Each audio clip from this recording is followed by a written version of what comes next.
Olá! Nosso assunto de hoje é sistema esquelético e sistema muscular. Daremos início ao nosso conteúdo falando sobre medula óssea. O que seria medula óssea? Medula óssea é um tecido líquido gelatinoso que preenche a cavidade interna de vários ossos e fabrica elementos figurados do sangue, como os leucócitos, as hemácias e as plaquetas. Lembrando que hemácias são os glóbulos vermelhos, os leucócitos é um grupo de células de defesa conhecidas também como glóbulos brancos. E as plaquetas são porções citoplasmáticas de uma célula. Bom, então aqui nós temos um desenho onde temos um osso longo, mais especificamente, e aqui na porção interior nós observamos que esse osso é poroso, ou seja, tem espaços dentro dele. E é nesses espaços, justamente são nesses espaços, que nós encontramos a medula óssea vermelha, que é responsável por produzir todos os elementos figurados que existem no tecido sanguíneo. Bom, aqui nós temos um outro exemplo bem mais prático, né, de se observar aqui a medula óssea vermelha no interior do osso, né? Então, aqui nós temos uma célula-mãe, e essa célula-mãe é uma célula indiferenciada, é uma célula que pode se converter em outros tipos celulares, né? E ela pode dar origem a duas linhagens, a linhagem mieloide e a linhagem linfóide. A linhagem linfóide vai dar origem aos linfócitos, que são células de defesa também.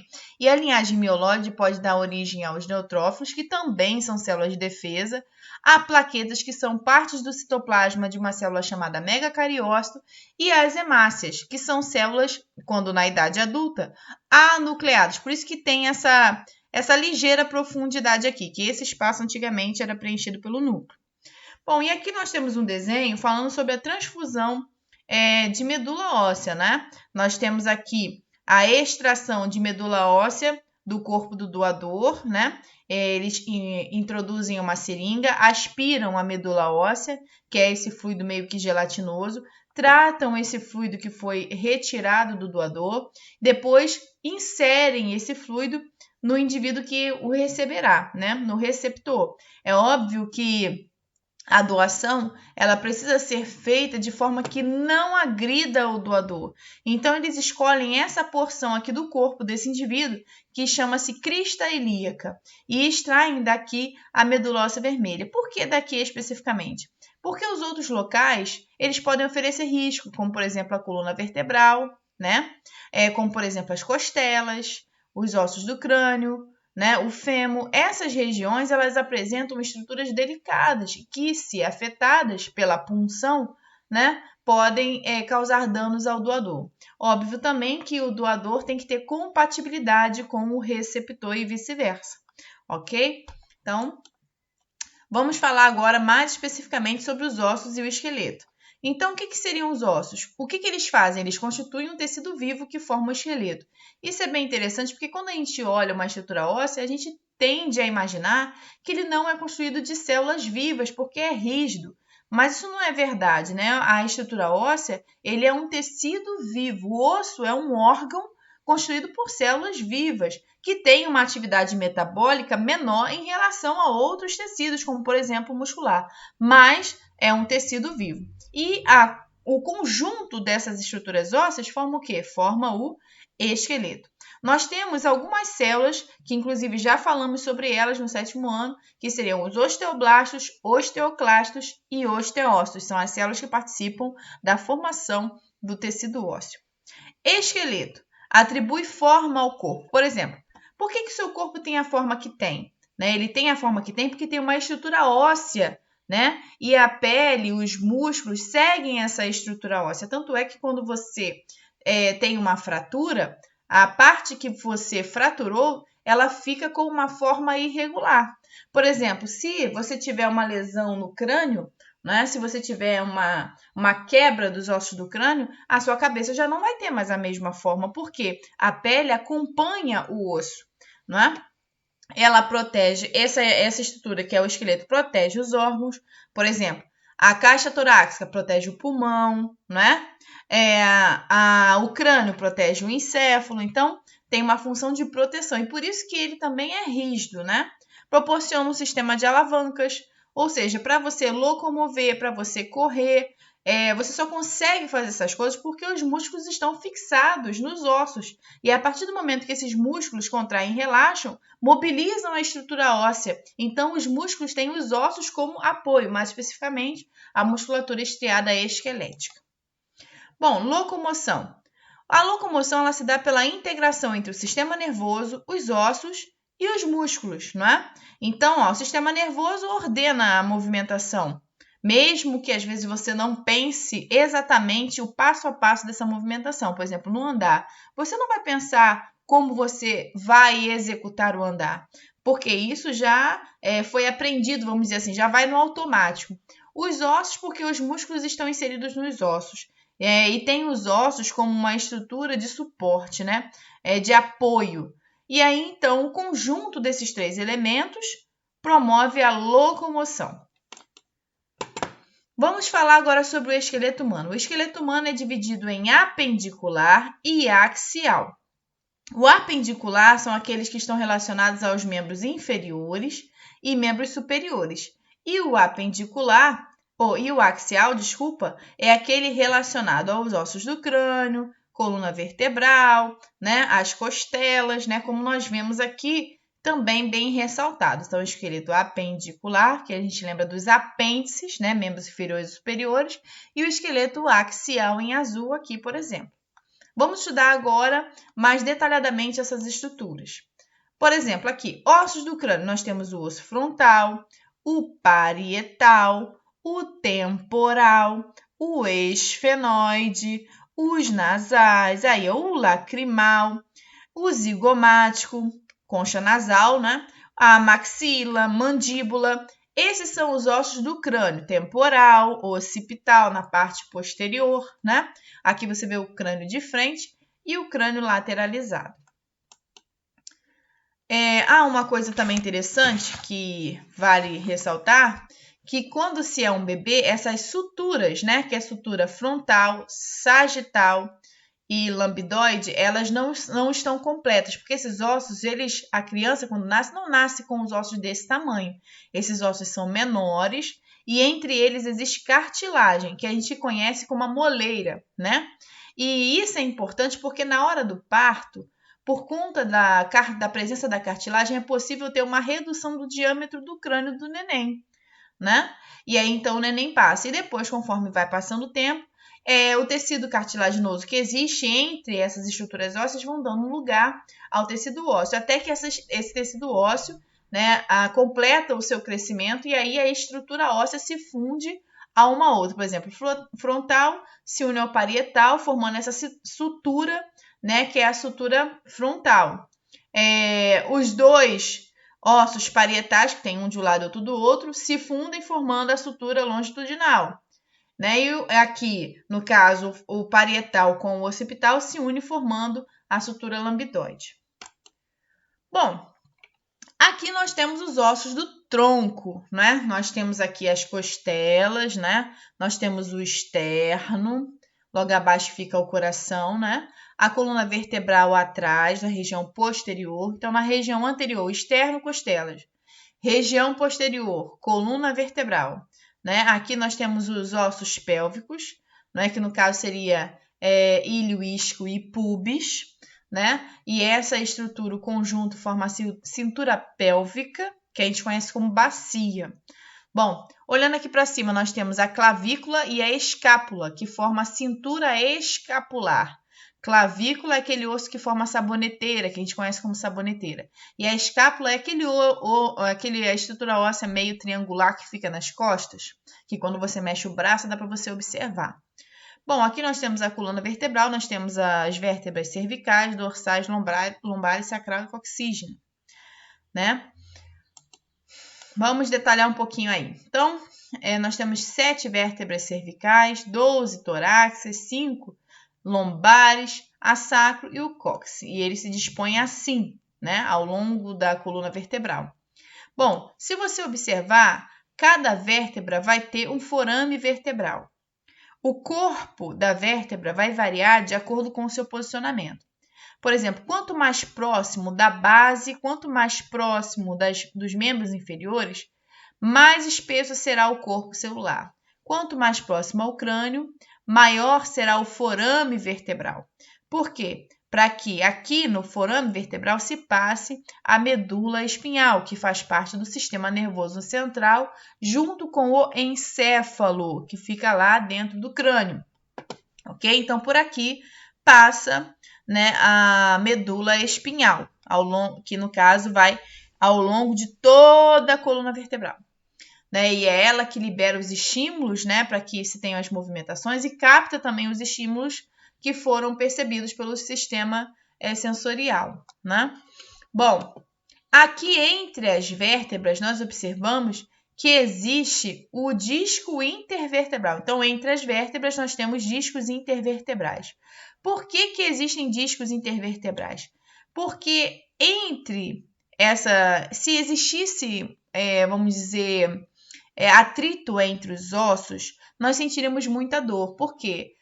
A estrutura óssea ela é provida, né, de terminações nervosas também e de vasos sanguíneos. Então, dentro dos ossos tem vasos sanguíneos. Então, você imagina, se tivesse atrito de um osso com o outro, nós sentiríamos muita dor por conta das estruturas nervosas e, além de muita dor, nós também teríamos quadros, né, hemorrágicos constantemente. Isso não seria plausível. Então, por isso que entre os ossos existe sempre uma estrutura cartilaginosa, que pode variar de acordo com a estrutura óssea. Por exemplo, aqui nós temos os discos intervertebrais, que reduzem o impacto, né, entre as vértebras.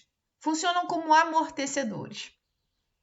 Bom, e aqui nós temos, né, o disco intervertebral, aqui nós observamos o corpo da vértebra, aqui nós observamos o forame vertebral e aqui nós temos a medula espinhal, tá vendo? E aqui nós temos os nervos, ó, partindo da medula espinhal. Aqui, esse processo espinhoso é aquele que você sente nas costas, aqueles pontinhos que você sente nas costas. Aqui nós temos algumas alterações relacionadas à coluna vertebral. Por exemplo, nós temos a escoliose, quando existe uma lateralização da coluna vertebral. Nós temos a cifose, que é a corcunda, aí tá vendo? E nós temos a lordose. Quando você tem um bumbum muito arrebitado, pode ser que você tenha lordose. São alterações da coluna vertebral. Agora vamos falar sobre os ossos do tronco. Nós temos aqui, ó, nós temos a coluna vertebral aqui, o osso externo, e aqui nós temos as costelas, tá bom? Essas costelas em vermelho são as chamadas costelas verdadeiras, porque se ligam ao osso externo. E essas aqui são as costelas falsas, porque se juncionam ao externo através de cartilagem. E aqui nós temos as flutuantes, que não têm conexão nenhuma com o osso externo. E aqui nós temos o osso externo, né? Face articular, incisura jugular. Nós temos aqui o corpo, o processo tifóide, que a gente consegue sentir, né? Quando você coloca o dedo entre, né, os mamilos, né? Na porção inferior você consegue sentir o processo tifóide. O coração fica logo atrás do externo. Por isso que quando a gente quer estimular o coração, nós massageamos o externo, né? Na altura do externo, para esse impulso mecânico ser convertido em impulso elétrico no coração. Energia mecânica ser convertida em energia elétrica, melhor dizendo, no coração, né? Porque nós já vimos que o coração gera o próprio estímulo elétrico. Por isso que uma pessoa pode ser reanimada. Bom, e aqui nós temos, mais uma vez, olhando agora de frente, né? As costelas verdadeiras, as falsas e as flutuantes. Aqui nós temos o esqueleto apendicular. Inicialmente falaremos dos membros superiores, ok? MMSS são membros superiores, né? Porque tem dois, direito e esquerdo, certo? Por isso que é MMSS. Bom, aqui nós temos a cintura escapular, né? Nós temos aqui a clavícula, a escápula. Aqui nós temos a articulação do ombro, né? Aqui a cartilagem, aqui nós temos a articulação do ombro. O húmero, que está posicionado nessa região formando o braço. Aqui nós temos o rádio, ó, o rádio está sempre em direção ao dedo polegar. Ó, o rádio e a ulna, que formam o antebraço. Aqui nós temos os ossos do carpo, que você tem o punho. Então, no punho você tem os ossos do carpo. Aqui, onde você tem o dorso da mão, você tem o metacarpo, ossos do metacarpo, e depois você tem as falanges, distal, medial e proximal. Então, ó, os dedos são constituídos por ossos chamados falanges, distal, medial e proximal. Aqui os ossos do metacarpo, aqui os ossos do carpo, formando o punho. Antebraço, radiúna. Depois, nós temos o húmero formando o braço. Articulações, articulação do ombro e articulação do cotovelo e articulação radiocarpal, ok? Bom, então vamos lá. Esqueleto apendicular, agora inferior. Nós também temos dois, então por isso que é MM e I. Então, aqui nós temos os ossos do quadril, formado pela junção do osso ilho, isquio e pubis. Nós temos o fêmur, né? E aqui nós temos a fíbula e a tíbia. E aqui nós temos o osso do tarso, né? Que é do calcanhar. E aqui nós temos o metatarso e aqui nós temos as falanges, ok? E aqui nós temos um quadro comparativo, né? Entre os dois membros, o superior e o inferior, como nós já vimos anteriormente. Ah, nós esquecemos de observar a patela, né? Que fica ali na estrutura do joelho, né? Na articulação coxo-femoral. Vamos lá. Sistema articular. Quais são os tipos de articulação que nós temos?